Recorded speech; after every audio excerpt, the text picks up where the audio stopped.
Yo, what's the gun in there, man? I want to holler at you real quick. This is for individuals who are going through some type of identity crisis, financial hardship, financial crisis. Your paper ain't looking right. You want to get right. You want a nice chain, or you may be one of the individuals that's aspiring, to buy a house, buy some land, but your paper ain't right. You probably see a fly little hottie that you been want to holler at and you want to get in them drawers and all that, but she's attracted to the dude who got the paper, who got that image of looking like he got paper. You feel me?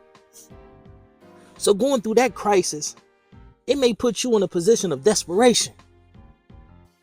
And here come those individuals who may have a little paper and they're opportunistic.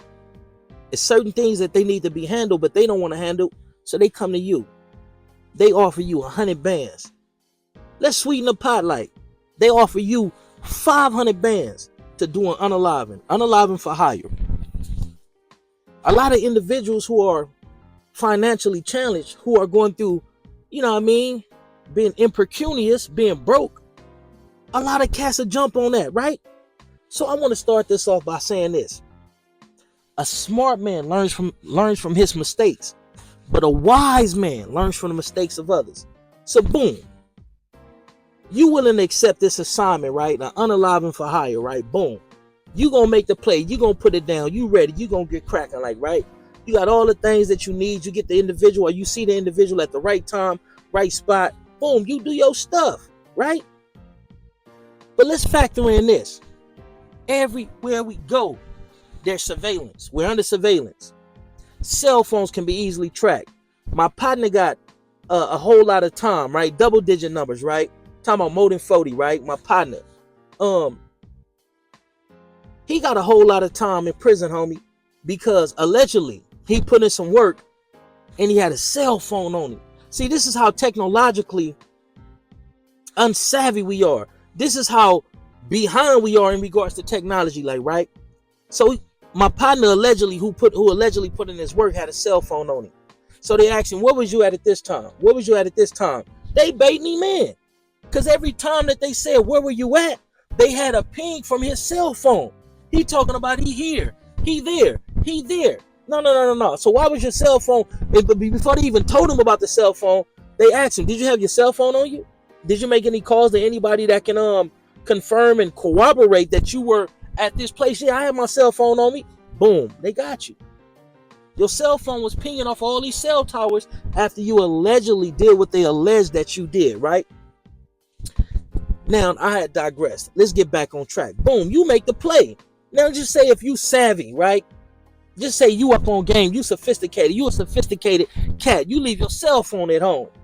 But through technology and other things, they find out that is you. Boom, you get cracked. You got 500,000. Let's look at this from a realistic standpoint, right? 9 times out of 10, you gang related, involve a gang somehow, some way, and that's all that they need to hit you with gang enhancement. Boom. Once they hit you with the gang enhancement, your bail gonna be like $1 million. But let's just keep it simple.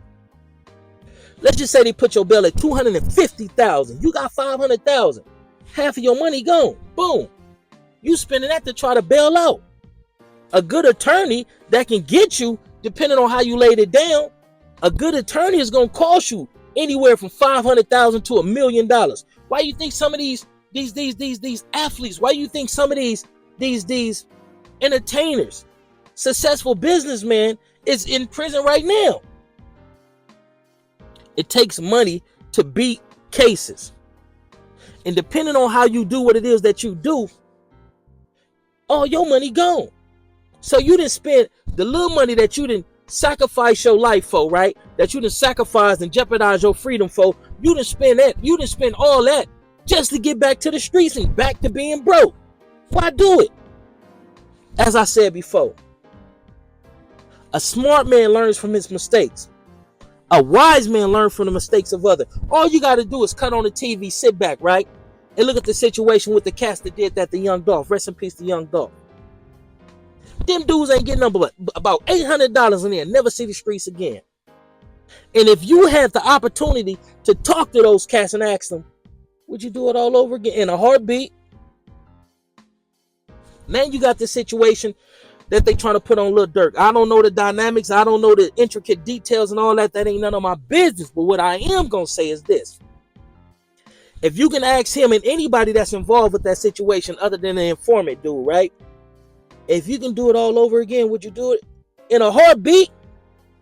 The most precious and most valuable SHIT that we have is our health and our freedom. Don't sell that to nobody. If a cat give you $1 million, man, I got $1 million for you. Go over there and knock this, you know what I mean? Do your stuff on this dude for me.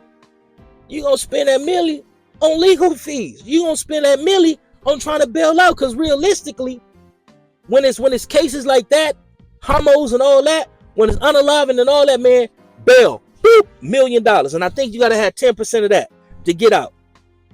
Then you gotta have another $1 million or 500,000 just to try to get yourself a player deal. That's hustling backwards, my man. When you can find you a decent job, find you a decent woman, start you a family, work that decent job and work that decent job and provide for your beautiful family, homie. That street SHIT want to be a street street NIWGA and want to be a tough NIWGA, it's over with.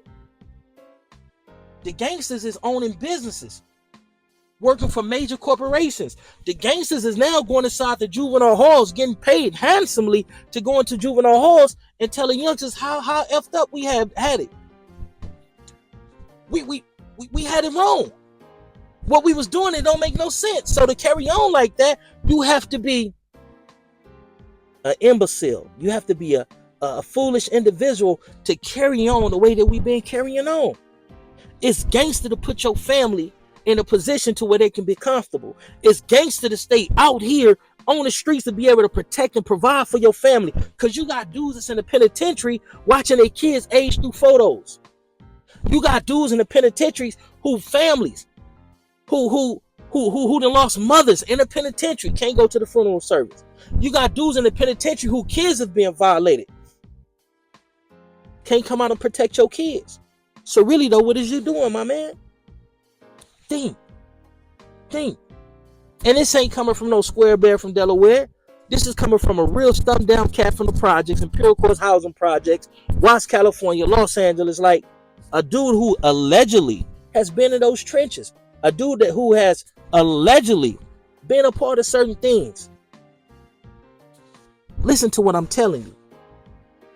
Yeah, it may be hard financially, even mentally, emotionally, but you can overcome that if we stop being lazy and we put forth our best effort to climb up out of that pit that we in.